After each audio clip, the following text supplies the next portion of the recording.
আপনার জমি নিয়ে ঝামেলা, মামলা করতে চান কিন্তু বুঝতে পারছেন না কিভাবে। ভুল মামলা, ভুল কাগজ, বছরের পর বছর কোর্টে ঘুরছেন। জাল দলিল, নামজারি সমস্যা, ওয়ারিশ জটিলতা, সব মিলিয়ে হতাশ।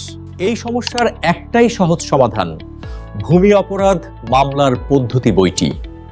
এই এক বইতেই পাবেন মামলা করার পুরো প্রসেস, শুরু থেকে আপিল পর্যন্ত, জামিন রিভিশন আপস, সব ক্লিয়ার গাইডলাইন, জাল দলিল চেনার উপায়, নামজারি খতিয়ান দলিল, সব ডিটেইল, জমি ক্রয় বিক্রয় ও ফ্ল্যাট কেনার সম্পূর্ণ নির্দেশনা। আরও রয়েছে ঘোষণামূলক মোকদ্দমা, স্থাবর সম্পত্তি বন্ধক মোকদ্দমা, অগ্রক্রয় মোকদ্দমা, বাটোয়ারা মোকদ্দমা, চিরস্থায়ী নিষেধাজ্ঞা। এছাড়াও ভূমি অপরাধ প্রতিরোধ ও প্রতিকার আইন এবং বিধিমালা, মোবাইল কোর্ট আইন, ভূমি সংস্কার আইন, ভূমি উন্নয়ন কর আইন। আইন জানলে আপনি এগিয়ে, না জানলে ক্ষতিগ্রস্ত। তাই এখনই সংগ্রহ করুন, নিজের জমি নিজেই সুরক্ষিত করুন।